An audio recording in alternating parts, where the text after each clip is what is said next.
Bugün bir nefis mutfağında Gümüşhane yöresine gidiyor ve nefis bir tavuklu siron yapıyoruz.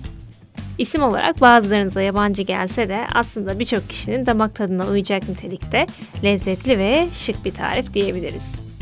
Yöresel olarak farklılıklarla birlikte birçok yerde yapılıyor. Biz de kendimizce yorumlayarak bu tarifi çok daha lezzetli hale getirmeye çalıştık ve ortaya nefis bir ana yemek çıktı. Misafir sofralarını süsleyecek şıklıkta ve herkesin beğenisini kazanacak lezzette bir yemek. Biz tavuklu yaptık ama siz isterseniz etli de yapabilirsiniz. Hatta kıymalı bile olur. Hazır yufkadan yaptığımız için de oldukça pratik olduğunu söyleyebilirim. Kısaca, kolayca bulabileceğiniz malzemelerle pratik bir şekilde yapabileceğiniz güzel bir yemek tarifi. Tarifin detaylarına geçmeden önce küçük bir hatırlatma yapmak istiyorum. Her hafta yeni tarif videoları yüklemekteyiz. Hiçbir tarifi kaçırmamak için kanalımıza abone olup bildirimleri de açabilirsiniz.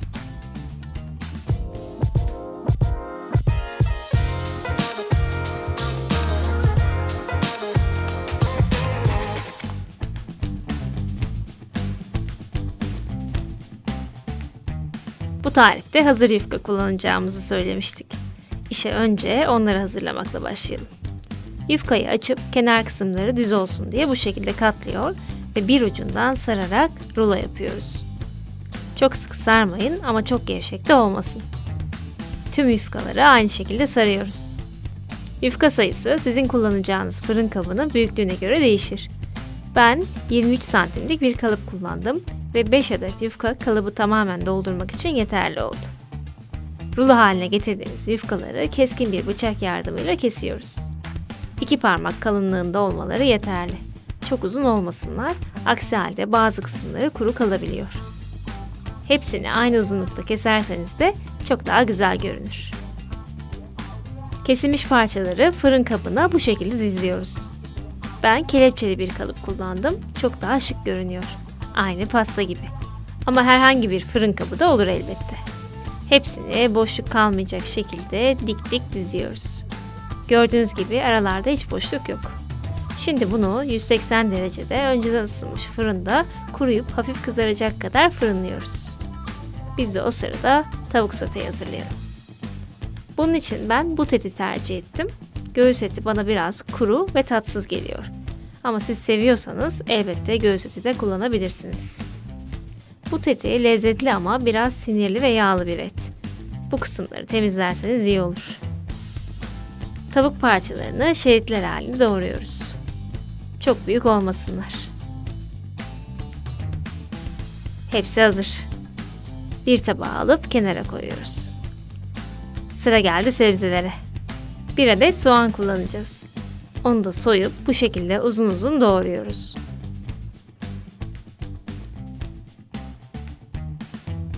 Renk ve lezzet vermesi için kırmızı ve yeşil biber. Çekirdeklerini temizleyip uzun şeritler halinde doğruyoruz. Ön hazırlıklar tamam.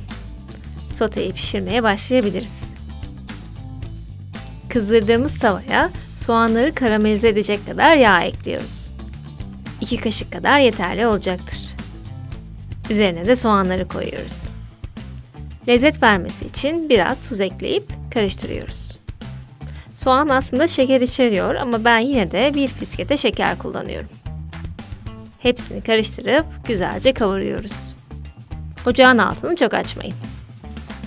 Soğanlar hafif karamelize olduktan sonra içine bir diş sarımsak rendeliyoruz. Sıra baharatlarda. Kırmızı toz biber ve karabiber. Lezzeti yağa geçsin diye baharatları da bu aşamada ekliyoruz. Şöyle bir karıştırdıktan sonra da tavukları ekliyoruz. Tavukları yüksek ateşte karıştıra karıştıra pişiriyoruz. Bu işlem kısık ateşte yapıldığında tavuk çok su veriyor. Bu yüzden de tavuklar haşlanarak pişiyor. Bense etlerin mühürlenip dış kısımlarında lezzetli bir kabuk oluşmasını istiyorum. Ama tabii çok kontrollü olun ki yanmasınlar. Lezzet vermek için biraz daha tuz ekliyoruz. Tavuklar neredeyse pişti. Bu aşamada biberleri ekleyip kavurmaya devam ediyoruz. Biberler yumuşadı. Lezzet vermek için 1 tatlı kaşığı kadar da tereyağı ekliyorum. Çok güzel oluyor. Karıştırıp tüm malzemelerin tereyağı ile buluşmasını sağlıyoruz. Biberler fazla piştiğinde kabukları çıkıp kötü bir görüntü oluşturuyor. Bu yüzden fazla pişirmeyin. Artık sosumuzu hazırlayabiliriz. Bir sos tenceresine biraz zeytinyağı ekliyoruz. Üzerine de bir diş sarımsak rendeliyoruz. Ben sarımsak ve baharatları genelde yağa ekliyorum. Böylece aroması yağa geçiyor. Baharat olarak karabiber, kırmızı toz biber ve pul biber kullandım. Siz damak zevkinize göre değiştirebilirsiniz. Renk vermesi açısından çok az da salça ekleyip kavuruyoruz. Sıra domates püresinde.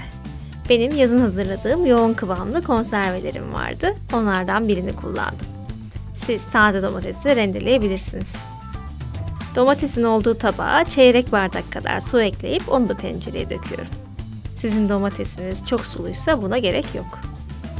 Domates asitik yapısıyla hafif ekşi bir tat içerir. Bunu dengelemek için biraz şeker ve lezzet için de tuz ekleyip karıştırıyor. Ardından kısık ateşte kaynamaya bırakıyoruz. Sos pişti. Bu sosun bir kısmını sunum sırasında kullanmak üzere ayırıyoruz. Kalan sosun üzerine et veya tavuk suyu döküyoruz. İçme suyu da olur tabii ki ama bu lezzeti yakalayamazsınız. Bu yemeğin özelliği et suyundan geçiyor. Bu sırada da yufkalar hazır hale geldi. Hafif kızarmış ve tamamen kurumuşlar. Ben fırın tepsisine yağlı bir kağıt serip kalıbımın içine oturtuyorum ki sos akarsa tepsi çok kirlenmesin. Hazırladığımız sosun hepsini yufkaların üzerine döküyoruz. Sos eğer az gelirse yufkalar kuru kalabilir. Siz miktarını yufkalarınızın durumuna göre artırabilirsiniz. Ayrıca yufkaları daha kısa keserseniz de çok daha yumuşak olacaklardır. Şimdi 5-6 dakika kadar daha fırına verip yufkaların tüm sıvıyı çekmesini bekliyoruz. Bu sırada da sarımsaklı yoğurdu hazırlayalım.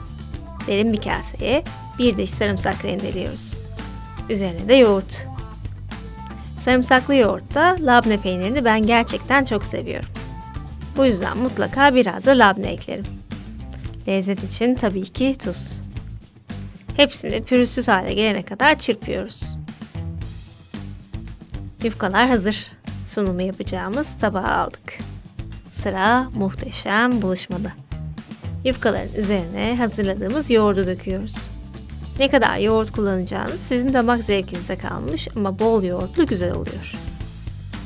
Hem yufkaları daha da yumuşatıyor hem de domates sosu ile birlikte yemeği enfes bir hale dönüştürüyor. Daha önce domates sosundan biraz ayırmıştık. Yoğurdun üzerine domates sosundan gezdiriyoruz. Son olarak en üstte de tavuk sote. Resmen pasta gibi oldu ve görüntüsü bile iştah kabartıyor. Çok da doyurucu ve besleyici bir yemek. Özel davetlerinizin vazgeçilmezi olacak, şık sunumu ve lezzetiyle herkesin beğenisini kazanacak bir nefis tavuklu sirol tarifimiz hazır. En kısa zamanda deneyin ve sevdiklerinizle mutlu günlerde afiyetle yiyin. Resimlerinizi bizimle Instagram'da Bir Nefis Mutfak hesabını etiketleyerek paylaşabilirsiniz. Tariflerimizi beğeniyorsanız videolarımızı beğenebilir, ekranın sağ alt tarafındaki abone ol simgesine tıklayarak da kanalımıza kolayca abone olabilirsiniz.